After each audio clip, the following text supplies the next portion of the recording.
Bonjour et bienvenue dans Le Monde Devant Soi, le podcast d'actualité internationale de Slate.fr. Je suis Christophe Caron et je suis en compagnie de Jean-Marie Colombani, directeur de la publication de Slate. Bonjour Jean-Marie. Bonjour Christophe. Et d'Alain Frachon, éditorialiste au Monde et spécialiste des questions internationales. Salut Alain. Bonjour Christophe. Il fut le Premier ministre qui a passé le plus de temps à la tête du Conseil italien depuis la naissance de la République, 3340 jours, un record dans ce régime connu pour son instabilité.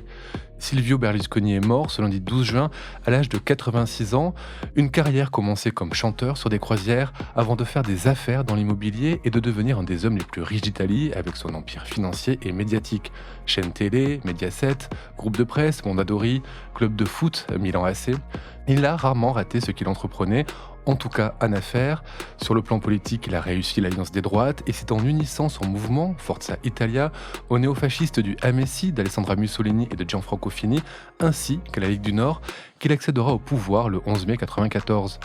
Un premier passage à la tête du gouvernement italien de courte durée, un peu plus de 8 mois, avant de revenir en 2001 pour près de 5 ans, puis en 2008 pour 4 ans et demi. Homme d'affaires, on l'a dit, homme d'affaires de mœurs aussi, liens supposés avec la mafia, proxénétisme, partie fine, les scandales sont nombreux et semblent ne pas avoir entaché tant que ça son parcours, on en parlera. Il est pour Giorgia Meloni, la première ministre actuelle de l'Italie, un des hommes les plus influents de l'histoire italienne, et il reste pour Emmanuel Macron une figure majeure de l'Italie contemporaine qui a occupé le devant de la scène politique pendant de nombreuses années. Une figure majeure du populisme, pourrait-on ajouter, un Trump avant l'heure. Jean-Marie, pour commencer, quel a été le bilan politique de ces 3 mandats de Berlusconi et dans quel état il a laissé l'Italie? C'est d'abord un bilan politique parce que ça succède. Berlusconi, au fond, est celui qui aide à structurer le paysage politique italien en deux, en fait, avec d'un côté la gauche et de l'autre l'union des droites, qui succède à une période qui était postérieure à la Deuxième Guerre mondiale, où s'installait la République et où il y avait une domination sans partage de la démocratie chrétienne, avec comme opposant principal le Parti communiste italien, qui était un parti communiste non orthodoxe, qu'on ne peut pas comparer au Parti communiste français. Qui n'avait pas de lien avec Moscou comme le français, par exemple. Exactement, qui était totalement autonomisé par rapport à Moscou. C'est ce paysage-là qui s'installe et qu'incarne Berlusconi, parce que lui va réussir l'alliance des droites. Il faut rappeler qu'il navigue toujours entre 20 et 30% des suffrages, et que donc il n'est majoritaire qu'avec le soutien et le fait d'être capable de composer des coalitions qui viennent à la fois, vous l'avez rappelé, de l'extrême droite d'une part, et d'autre part de partis au départ régionalistes, qui était la Ligue du Nord, qui représentait au fond le petit et moyen patronat de l'Italie du Nord, avec une solide xénophobie à l'intérieur même de l'Italie, puisqu'il prétendait qu'il fallait cesser de nourrir le Sud avec des ressources collectives, et que ces ressources devaient être consacrées au Nord, le Sud commençant pour eux à Rome. Je veux dire, donc au-delà de Rome, c'était vraiment le sous-développement.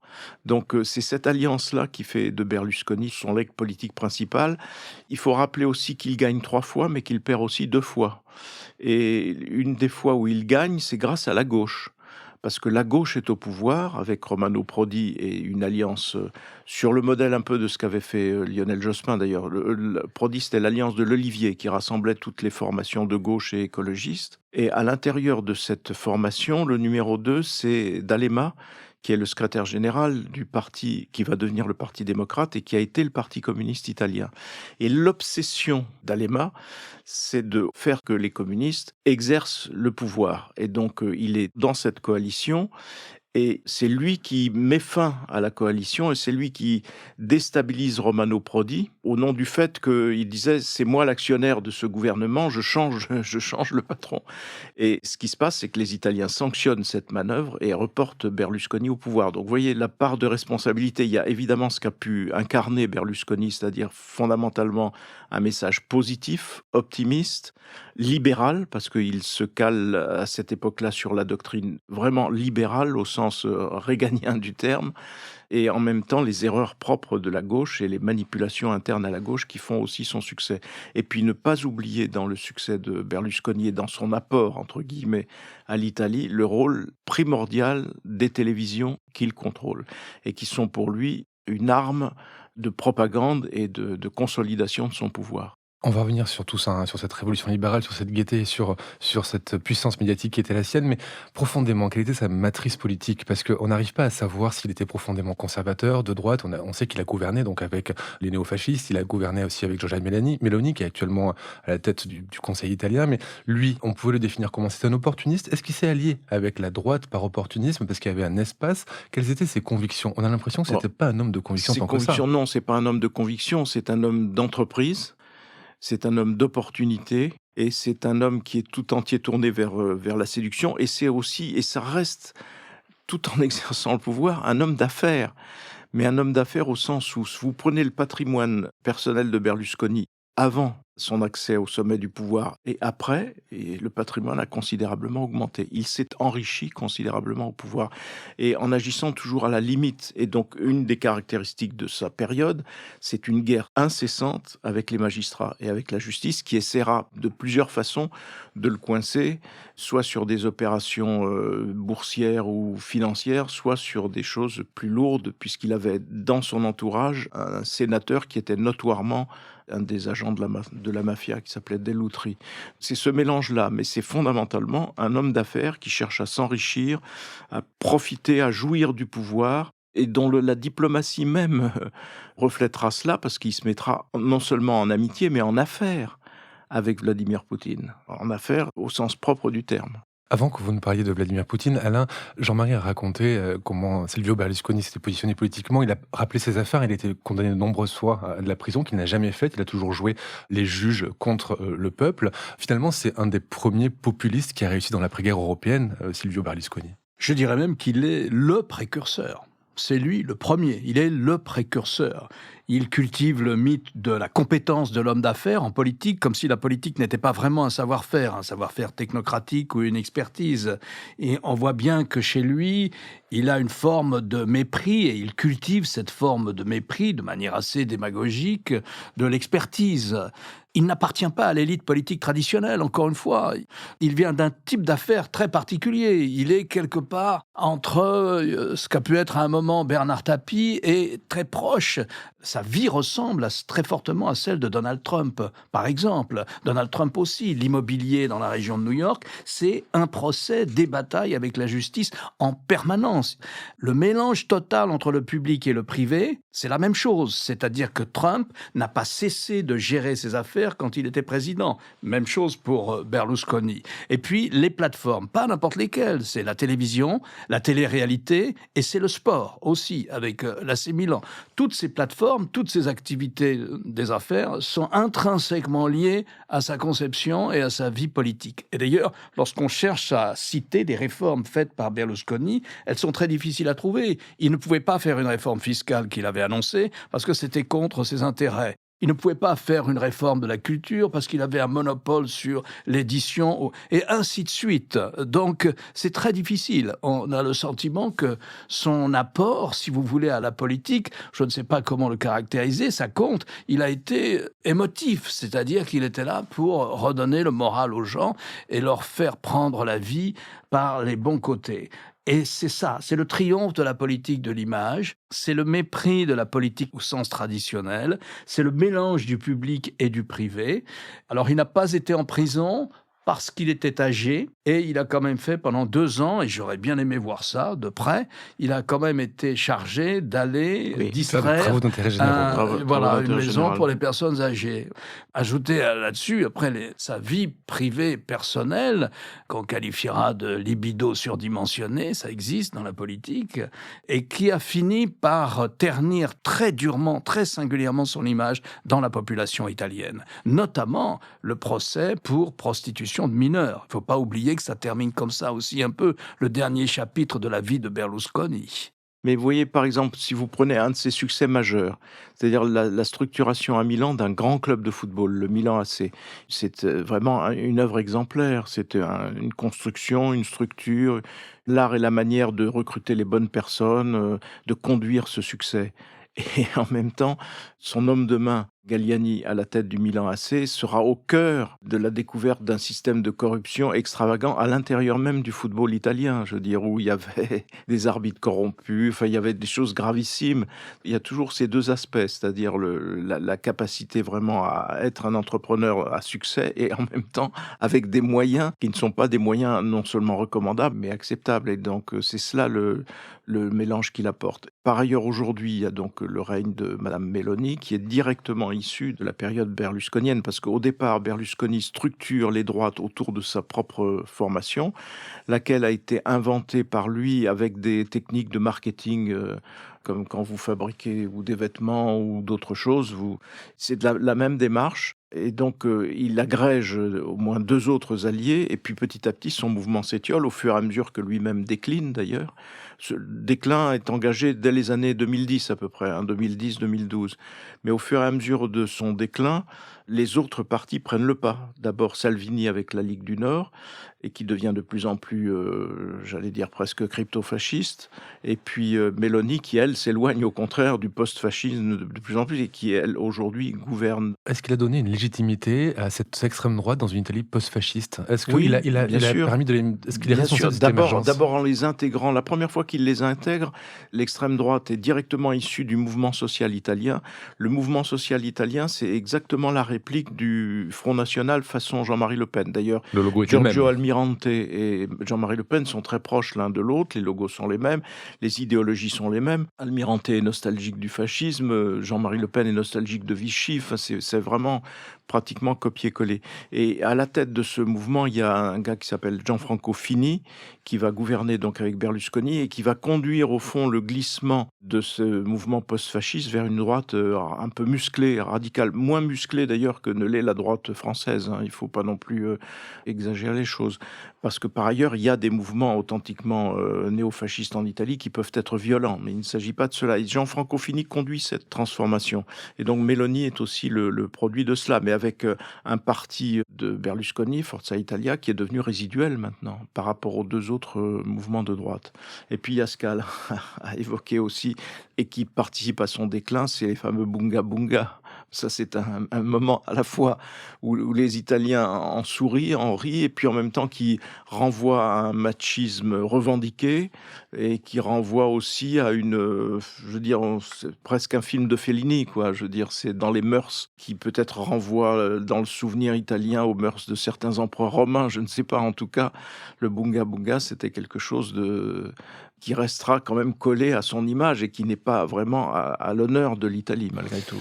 À l'honneur de l'Italie, et pourtant, toutes les réactions internationales ont été plutôt positives dans les hommages qui ont été rendus. Alors évidemment, au moment des hommages, on garde que le meilleur, mais quels étaient ses rapports, Alain, avec le reste de l'Europe, le reste du monde, à Silvio Berlusconi? On a le souvenir quand même d'un personnage qui, lors des sommets, faisait un peu le pitre, faisait un peu n'importe quoi. Quels étaient ses rapports et sa position dans le monde? Fondamentalement, on en revient à ce que vous disiez, c'est-à-dire il n'a pas de conviction politique affirmée, sauf c'est un libéral en économie, c'est-à-dire le moins d'intervention possible de l'État. D'ailleurs, il réfléchit à haute voix, de manière très structurée sur cette question-là, de ce qu'est le libéralisme et ce qu'est le rôle de l'État dans une société. Pour le coup, là, il a une sorte de conviction. Pour le reste, il n'en a pas. Il n'a notamment pas du tout la fibre européenne, pour un Italien. Pour un chef de gouvernement italien. Il a un moment songé à sortir de l'euro. Il a sans arrêt mis des bâtons dans les roues au projet d'intégration européenne qui accompagnait les mesures qu'il fallait prendre pour rentrer dans les cadres budgétaires d'une monnaie unique, d'une zone monétaire unique. Il a constamment été critique de ces mesures. Et il a constamment regretté de ne pas pouvoir être plus protectionniste, ceci ou cela, de ne pas être totalement maître, notamment, de la fiscalité de la TVA. Vous savez, des taux de TVA, puisqu'il y a une partie des taux de TVA qui sert à nourrir le budget de l'Union européenne. Donc sur tous ces points-là, je me souviens qu'il était très souvent en bataille avec les autres chefs de gouvernement ou chefs d'État de l'Europe. Après, il y a le rôle de l'Italie dans l'Alliance Atlantique. C'est un rôle très important, le rôle de l'Italie. Et c'est très lié au drame et aux tragédies aussi qu'a connu l'Italie dans les années 60, 70. L'Italie abrite des grandes bases de l'OTAN, au moins 2 grandes bases de l'OTAN. Donc, elle joue un rôle très important dans la structuration militaire de l'Alliance Atlantique. Et donc, traditionnellement, les relations relations sont bonnes entre le chef du gouvernement italien et les États-Unis, sans compter les affinités culturelles qu'il y a entre ces deux pays du fait de l'immigration italienne. Naturellement, ça compte beaucoup. Entre la côte est des États-Unis et l'Italie, il y a beaucoup de relations, souvent familiales même. Donc tout ça compte. Et pourtant, il n'a pas non plus été un atlantiste très convaincu. Après, il y a la séduction personnelle entre lui et Vladimir Poutine. Il y a que ces deux hommes se sont appréciés. Poutine était convié dans la villa d'Accore qu'il avait, je ne sais pas comment on prononce Accore, qu'il avait en Italie. Mais je dirais que c'est un souverainiste. Mais est-ce que cette amitié, pardon, avec Poutine, est-ce que cette amitié se traduisait dans les relations internationales? Est-ce que c'était juste une amitié personnelle ou est-ce que ça positionnait l'Italie d'une certaine manière par rapport à la Russie? Non, ça s'est traduit dans les relations internationales et il suffit pour ça de remonter pas très loin dans le calendrier, mais au 24 février 2022, il défend la Russie, il attaque Zelensky, il affiche son mépris pour Zelensky et il accuse les Ukrainiens d'être responsables du malheur qui est le leur et d'être responsables de l'offensive russe sur leur territoire. Il est militant sur cette histoire. Et donc, il critique la présidente du Conseil sur ce sujet, notamment. Et elle a été obligée, comme son groupe faisait partie de sa majorité, Madame Meloni a été obligée de faire une déclaration le contredisant et en précisant la position de l'Italie sur ce sujet. C'est vous dire que sa sensibilité en politique étrangère est assez singulière. C'est celle d'un souverainiste qui était plutôt contre l'euro, qui n'était pas très favorable au projet d'intégration européenne. Souvent, on a eu des chefs de gouvernement italiens qui étaient ouvertement des fédéralistes ou séduits par l'idée fédéraliste. Pas du tout. Il n'y a pas ça dans le profil politique de Berlusconi. Ni même dans l'opinion italienne majoritaire qui reste européenne. C'est un lien d'affaires avec Poutine, il faut jamais l'oublier. C'est un lien de business, ils sont liés en affaires, notamment Berlusconi est intéressé, de même que Poutine, aux quantités de gaz russe qui arrivaient en Italie. Il y était intéressé par une société qu'ils détiennent en commun. Je crois aussi que le troisième larron qui est dans cette société, c'est Erdogan. Mais alors, en revanche, il faisait aussi attention parce que à l'époque de George Bush Jr., et donc de la guerre d'Irak, etc., il est celui qui rapproche Poutine et George Bush. Donc il est celui qui, en Italie, lors d'une rencontre à trois, qui les fait discuter l'un avec l'autre. Donc il n'était pas aussi malhabile de ce point de vue-là. Ce que disait Alain est très important. L'Italie, c'est un porte-avions. C'est un porte-avions occidental et ce pourquoi les États-Unis sont toujours très vigilants sur ce qui se passe en Italie, notamment sur les options diplomatico-militaires de ce pays. Il y a la 6e flotte aussi, dont l'état-major est à Naples. Il y a, rappelez-vous, les opérations sur le Kosovo quand il y a eu, et sur le pire de la guerre dans les Balkans, les avions partaient du nord de l'Italie. Et les bombardements partaient du nord de l'Italie. Mais il avait parfaitement intégré tout cela. Il avait aussi des liens assez forts avec les dirigeants français, notamment avec Jacques Chirac, lequel était absolument désopilant Jacques Chirac, quand il racontait les rencontres avec Berlusconi, parce que c'était toujours... il y avait toujours une part de folklore d'un parfait mauvais goût sur la façon dont Berlusconi faisait visiter à ses hôtes les salles de bain qu'ils allaient utiliser et les commentaires qui allaient avec. Donc Jacques Chirac était intarissable là-dessus. Il y avait cette espèce de mélange qui faisait qu'en même temps, il était totalement un homme fasciné par l'argent et qui en voulait toujours un peu plus. Dans un dîner comme ça, quasi officiel, avec beaucoup de monde, et à l'époque où il était avec sa seconde épouse, il y avait 3 soupières. Il y avait 3 soupières remplies de caviar. Et donc, sa femme l'interpelle, elle dit « Mais pourquoi autant de caviar sur la table ?» dit-elle à son mari Berlusconi. Et il répond « Mais chérie, c'est parce que nous sommes riches. » Vous voyez, donc il y avait aussi la volonté de montrer, c'est ça qui le motivait fondamentalement. Plus, alors il y a un aspect pour lequel il faut aller voir le film de Moretti ou le film de Sorrentino sur Berlusconi. Il y a une destruction de pans entiers de la culture italienne. Les grands cinéastes italiens sont semblables aux grands peintres de la Renaissance, en fait. C'est ce qu'ils nous apportent, c'est un peu de même nature. Avec Berlusconi, on change complètement de braquet. On passe à un mode de divertissement qui cadre avec le populisme dont a parlé Alain tout à l'heure. C'est vraiment le mode culturel de ce populisme-là, qui est déversé par les télévisions qu'il contrôle et il ne faut jamais séparer ces télévisions de sa conquête et de son exercice du pouvoir. Justement, ses télévisions, son groupe de presse, et puis le sport dans lequel il a investi aussi, que ce soit peut-être de mauvais goût, ça, on en est persuadé, mais est-ce qu'il n'a pas donné finalement à l'Italie une respiration et une dose d'optimisme après des années de Oui, plomb bien sûr. qui les ont maintenus sous cloche, où la peur régnait, et est-ce qu'il n'a pas réussi comme ça à donner une sorte d'optimisme à l'Italie? Est-ce que c'est ça qui a marché peut-être? Oui, c'est ça qui a marché pour une partie de la population, bien sûr, et puis c'est aussi en phase avec la volonté conquérante de tout un entrepreneuriat qui est la plupart du temps situé dans le nord de l'Italie, qui est extrêmement dynamique, tourné vers les marchés extérieurs, qui réussit formidablement bien et qui avait besoin justement de cette incarnation d'un pouvoir qui soit totalement dédié au développement de leurs intérêts, bien sûr. Mais en même temps, tout cela sacrifie en principe le Sud. Mais le Sud a voté massivement pour Berlusconi, parce qu'une part du discours populiste de Berlusconi correspondait bien, c'est-à-dire la détestation des élites, l'éternel discours anti-élite, et voire paradoxalement aussi une part de xénophobie, parce que c'était... Et le Sud a voté massivement. Mais vous voyez, l'Italie, il ne faut pas non plus raisonner comme si c'était la France. C'est-à-dire que la France est quand même toujours structurée autour de son État. En Italie, il y a eu, pendant la période berlusconienne, de grandes victoires contre la mafia, et notamment contre la mafia sicilienne. Mais c'est qui? C'est pas du tout la volonté du gouvernement italien. C'est l'arme de la garde financière, la Guardia di Finanza, c'est-à-dire un mélange de douane d'inspection des finances, si vous voulez, mais qui sont extrêmement vigilants sur la préservation des intérêts de l'État, et les carabiniers. Et l'alliance de ces deux forces, appuyée sur la société civile sicilienne, qui s'est révoltée et qui a demandé de l'action, que ces trois acteurs-là arrivent à neutraliser la mafia sicilienne. Alors il y a d'autres mafias qui surgissent, mais néanmoins, c'est cela l'Italie. Et c'est ça qui tient l'Italie, souvent bien plus que tel ou tel gouvernement.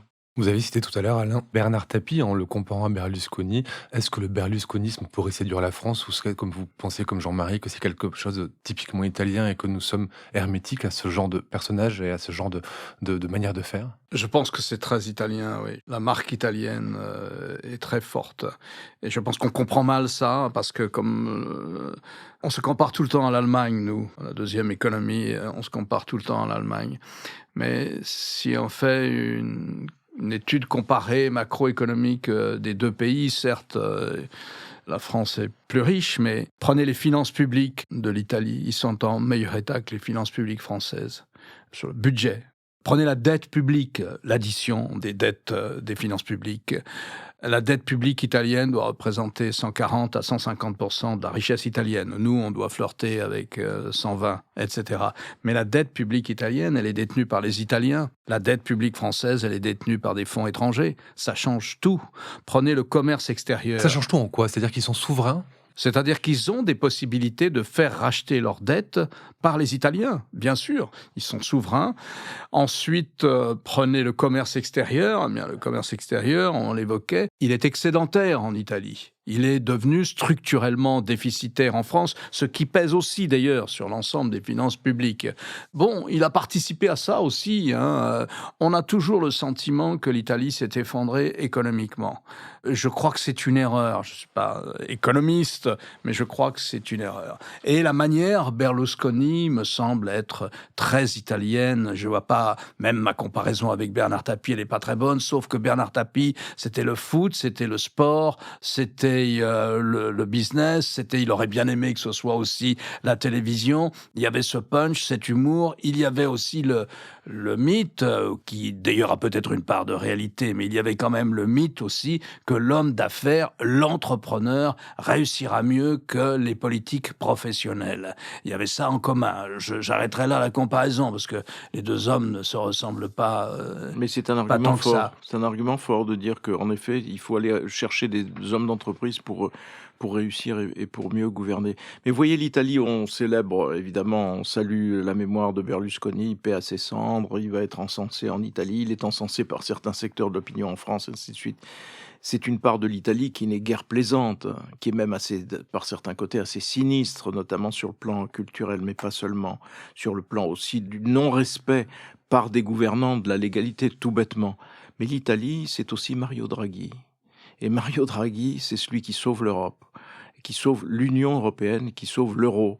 Donc voilà, c'est ça l'Italie. C'est à la fois Mario Draghi, qui est digne à la fois d'admiration et de respect, et c'est Berlusconi qu'on observe, nous, comme une sorte de météorite, mais qui était porteur en même temps des germes du populisme ambiant. Merci Jean-Marie, merci Alain. Alain, je rappelle votre chronique chaque jeudi dans Le Monde et sur lemonde.fr. Jean-Marie, je rappelle quant à vous votre participation à l'émission Politique, le jeudi aussi sur France 24. Merci messieurs et à la semaine prochaine. Merci Au revoir, Christophe.